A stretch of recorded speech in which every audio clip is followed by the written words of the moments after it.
right, I thought I'd share this conversation that I had with the three business friends of mine who are based in Dubai, UAE. Okay, this is what they told me, so you can listen to it and tell me if I'm right or wrong, or what they shared with me is valid. Okay, where is that notes? I've taken down notes. Yeah. So the first thing which they told me is Dubai. The first thing in Dubai is the parking. Apparently, where people had to pay 2 dirhams before, now they have to pay 4. Some places you have to spend 6. So I kind of asked him like, okay, so what's the impact? So he said, I'm literally spending $100 a day just for parking. Okay. Then asked him, what about Salik? He said, yeah, it's no more the same price as it was. It also has increased. So I'm paying more money for parking and more money for Salik. Now, those of you who are listening would think, yeah, what the hell, yeah. So what? $100, 100 dirhams a day or 200 dirhams a day? Not a big deal. Yeah, 1 month it's around 6,000. Yeah, $6,000. So that eats into a little bit of your savings. But on the plus side, this is not bitching and moaning. On the plus side, it is businesses are growing, employment opportunities are plenty. A lot of people are coming in. In fact, he told me that, Loy, today I can open up a business in a few minutes, just click of a finger. He said before, if I had to go, I had to go to the municipalities, 7 in the morning, stand in line, 8 o'clock they open, whole day goes, then I have to come the second time, third time, documentation, this and that. Now it's very, very easy. Okay. But now, once again, the drawback to it is, there are too many people opening up businesses. Like this, when you lower the barriers of entry, you start getting too many players, too many competitors, so to speak. Like, for example, YouTube. There is a dime a dozen of YouTube channels, a dime a dozen. Okay, dime a dozen of content creators. Literally, you type any single subject, you'll get, I don't know, hundreds of thousands of people.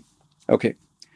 So this can be a problem for someone starting his business, not for someone who's established. Like, let's say if you are a giant, let's say Al Futtaim, and he has suppliers. Now, before maybe he had only 5 suppliers he could choose from.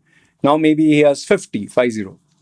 But this is where it proves to be bad for the smaller players. Why? I'll give you an idea. Before, you could keep your price and stick to it and say, no, sir, this is my final price. Now the guy will say, I have a selection of more than 50 people. You want? Give it to me at the price I want. Or they can say, give me better credit facility, or give me a better pricing discount. Or they can even tell you, literally, give me a free sample, or give me a couple of freebies. Then I might consider, like, all these Lulu and big giant supermarkets. Okay, they can tell you right on your face, if you give me 10% free, okay, I'll consider. Otherwise, I don't care. And that's a problem for people who start a new business. So now you're literally squeezing yourself to survive. Okay.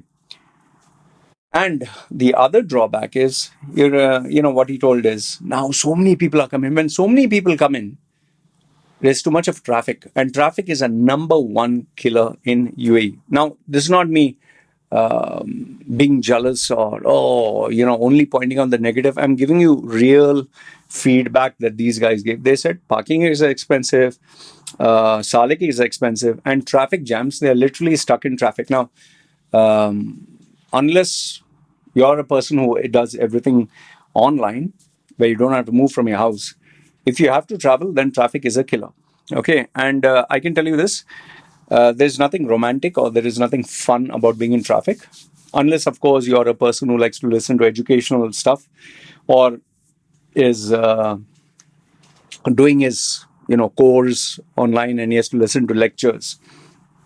Otherwise, being in traffic, I mean, you literally have to plan out your day around the traffic. I used to do this when I had traffic to face. During my triathlon days, My triathlon coach, you would come at Jumeirah, JBR, where all those big buildings are there. I would have my session starting at around 10 o'clock. 10 o'clock, he would come by 9. This is not a joke. This is real. You can check my previous videos. I would get up at 3 o'clock. Seriously, 3 o'clock I would wake up. 4 o'clock I would leave the house. 4 o'clock I would get up. 5 o'clock I would leave the house. Drive, because 5 o'clock there's no traffic. From Sharjah, I used to stay in Sharjah, drive all the way to JBR, which would take me around 45 minutes. Okay? No traffic. Stop in between, take 3 shots or 4 shots of espresso. Park my car near an empty parking space. Sleep in the car. Okay? Sleep in the car. And wake up at 8 o'clock. Then go freshen up.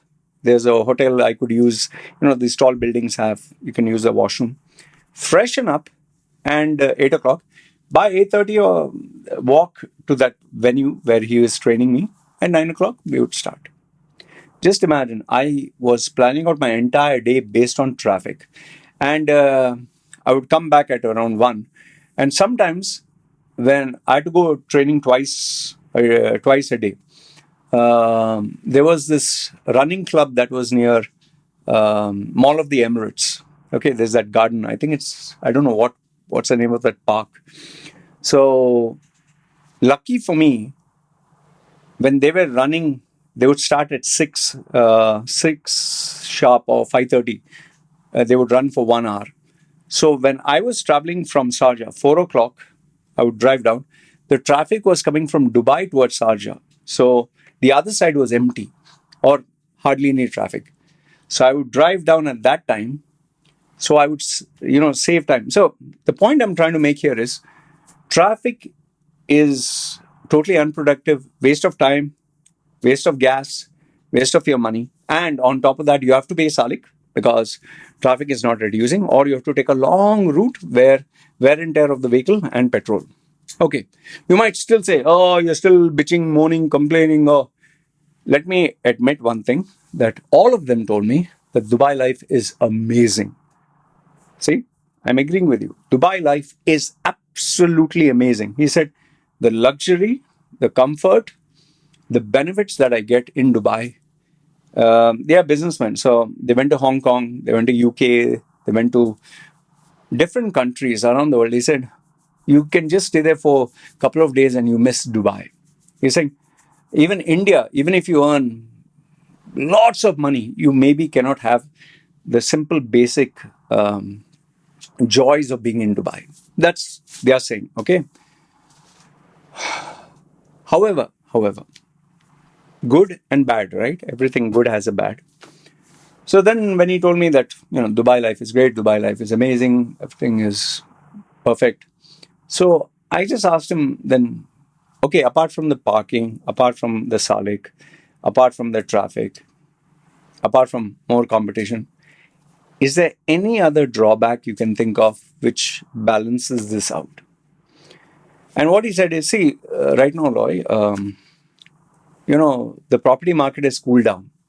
He's saying when the property market starts cooling down, this is where red flags come in. This is where things get very scary, because that means people who are coming into UAE, before they were coming large numbers, they bring bags of money and they'll invest black money to white. They'll buy property, 10% here, 20% here, I'll buy this, I'll buy that, with the hope that, okay, I put my money here, when the demand goes up, I'll sell. So money is coming into the market, money is rolling, liquidity is there. But now if they're not putting in their money and they're holding on to their money or investing somewhere else, means this guy, for example, he used to get 10 million before.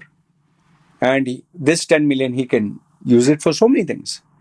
Now if it reduces, let's say he just gets 1 million. Now he can spend less.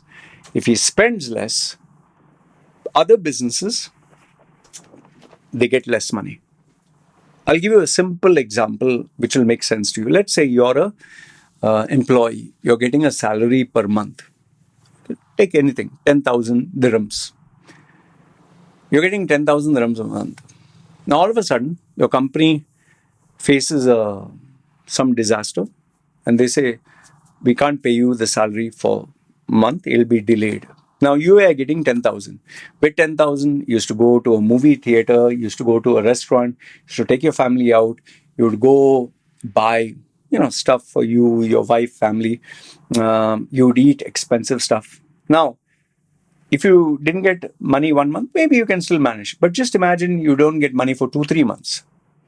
Then obviously you'll say, hey, movie theater, we'll not go to the theater, we'll watch movies at home. Okay, this restaurant, we eat expensive food. Maybe we can make that same food at home. Okay. Third one is you'll say, okay, instead of laundry, giving it laundry, let's wash it at home so we can save some expenses there. So you try to cut down or you try to alternate. Let's say instead of going to a very expensive joint, you take a cheaper one. Let's say your family, you took to some Fuddruckers or you took to Chili's to eat. Maybe you'll take them to KFC. It's nothing wrong, okay? So now those businesses which are getting your money, they lost one customer. Now imagine if you multiply this into, say, 100 people. So money goes down. When money goes down, the company thinks, how can we cut down on cost? Okay, before we had 10 salespeople. So many people came in. We had to serve all of them. But now only one is coming in. I don't need 10 people here. I need only 5. So it becomes a domino effect. So what he told me is, these business friends of mine, as the money is getting less in property, people are holding on to their money, people are spending less, so market becomes cautious. And because of this, businesses will buy less. And that is where, when you have so many players in the market, so many people supplying, one by one, they'll die out. It's like having, before there were 10 restaurants because every one of them got 10 customers each. But now customers have stopped coming. So, how will the restaurants pay the bills? How will they pay the salaries if nobody comes to eat? Before there were 10 people going to 10 different restaurants. Now there are only 5 people eating. They can only go to 5 restaurants. So other 5 will suffer. Okay. One final thing. We have always seen in economics, simple. I'm not a very smart guy. I'm just a simple, uneducated guy. I'll give you a simple what I understand. What goes up comes down. Frequency, waves. So market goes up, market comes down. There's never been a phase where market goes up and market goes up and market goes up. US try to manipulate that. Up, up, up, up, up, up. But then when the crash takes place, it completely destroys and decimates the economy. It's like this. Let's say, for instance, you are an employee. You're getting a salary per month. You don't have anything to worry about. Nothing to worry about. Every month you get a salary. So if the market goes up also, you get a salary. Market goes down also, you get a salary. You have nothing to worry. So you don't need to, when you don't worry, you don't develop your skills. You don't think of improvement. You don't think of competition. You don't have that fear. You get into that comfort zone. It's like having a child, when you have children and you're paying their school fees, you're paying their transport, you're paying for the tuition teacher, you're paying for their ballet, you're paying for their food, their clothes. What does the child know about stress and problems? The child doesn't care a damn. The child is overconfident. Child is super smart. Child will give you advice. But one day, if the father is no longer there, or the father loses his job, or let's say the kid grows up and becomes a man, then he realizes, shit, man, life is not that easy. Life is tough. It happened with my wife. My wife suddenly took things for granted. Husband is earning big money and all that. Until, you must have seen my videos where we are nearly going to split up because she did something that was not right. So she was 6 months at home. And I told her, now you work. I'm not going to give you easy money like before. Initially, she thought it's very easy. I'll just open up a business and sell clothes. I'll make money. First day, she made $1,000 profit, baht, Thai baht. Second day, 800. Third day, 600. Because it was new. So it started going down, down, down, down, down. And one fine day, almost everyone in her village knew what she was selling. How many clothes can you buy? Finally, she came down to 0. No customers. She would open the shop the whole day, no customers. And that is where, you have to buy things, right? You have to eat, you have to drink, you have to pay expenses. Every day setting up shop, nobody is coming there. So then finally she realized, oh, shish, not that easy to earn money. And that is where she asked me, please, I need some help. I said, why? You told me your business running well, right? You don't, no, I didn't have customers for 15 days. See, now she got this stress. Now she understood, oh, shish. So I said, why don't you go get another job? Try somewhere. I want you to try and see. Well, she realized, she actually went and tried. Nobody wanted to give her a job because they were like, no, I have my brother, I have my sister. They are working with us. And in places where you get a better salary, they wanted qualifications, they wanted experience, which she didn't have. So she realized, sheesh, life is tough. And see, I'm sharing from the heart, simple thing. Where my wife and my kid used to come with me every single day to 7-Eleven, every day, 7-Eleven and buy whatever they wanted. Now she actually had to count the coins. Before buying, she would check, what is the price of this? What is the price of that? Okay, today we'll just eat rice. No need to buy this. Okay, before she used to buy shrimp every day, lobsters every day, crabs every day. Now she thought, if I spend money for crab, I don't have money for a week. So she learned. And when she came back more wiser, more of an amazing wife that understood the value of every penny. Now, lucky she has me. But what about the youngsters who take life for granted, take their parents for granted, and they start going into the real world? But now it's too late. Father is no longer there. And then they think, oh, sheesh, man, I shouldn't have taken life for granted. I should have worked hard. I should have studied harder. The same thing will happen to the people in Dubai. The people who get salaries per month, who took life for granted, career, oh, nothing can touch me. I get my salary per month. Enjoy, position, big car, take a loan. When they suddenly lose their job, they're like, oh shit, now what do I do? Now where do I go? Oh, I don't know how to make my CV. Oh, I don't know how to interview. Oh, I don't know how to. See, all this causes problems. If you're a businessman like these guys, they face up and down every single day, so they are thinking about the future. But for majority of the people who are having a good time, salaries, job positions, security, they're not worried. It's only when a disaster takes place, like I give this example, like children, just like how my wife went through. It's when something unplanned happens is where we wake up. And that is where they say, adversity or tough times makes you realize who you are. So Dubai right now, good money, good business, lots of jobs, easy to open up a business. Up, up, up, up. There's a level until how far you can go. It's not humanly possible that you keep opening new businesses, keep expanding new business, keep getting more staff, that you'll just keep growing. It has to come down. There has to be an up and down. Just like USA after Donald Trump took over, unpredictable. The market crashed like mad. Same way, Dubai will be affected. It's just a matter of time. The dominoes from USA. See, people are losing their jobs. Indians are not getting easy jobs. Visas are being held up. AI is taking over some of the jobs. Some people who have commented, nothing, AI can't touch me. Okay, fine. Not you, but the rest of the people. Okay? Because not everyone is at a senior position. And when that happens, you will realize, okay, now I need to wake up. So, what I would suggest to you is, yes, you're enjoying good days, happy for you. Nothing, I'll not want you to jinx it or anyone to jinx it. But don't be too overly confident that things are going to go perfect. Be prepared for tough times because tough times will never inform you before coming. They will never. Like they say, no, when something bad has to happen, never informs you. Like a unexpected accident or job loss or termination. So just be prepared. That's all I'm saying. Just be prepared. So anyway, this is what my friends from Dubai shared with me. Let me know if you think I'm right or wrong, or like some people say, oh, you're just jealous. You're just jealous that we're earning money. I admit it, Baba, Dubai is making good money, good jobs. Yes, right now it's up.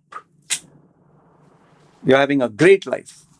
International brands, big money, good life, nightclubs, expensive cars, hot babes, business expanding. Let's hope. Let's hope you continue like this for the whole year, next year. Okay, good, bad, ugly. Let me know in the comments below, because I can assure you rumblings are taking place. Something is going to happen. Until then, inshallah. All right, good, bad, ugly. Comment down below. This is me signing off. Hello, bye.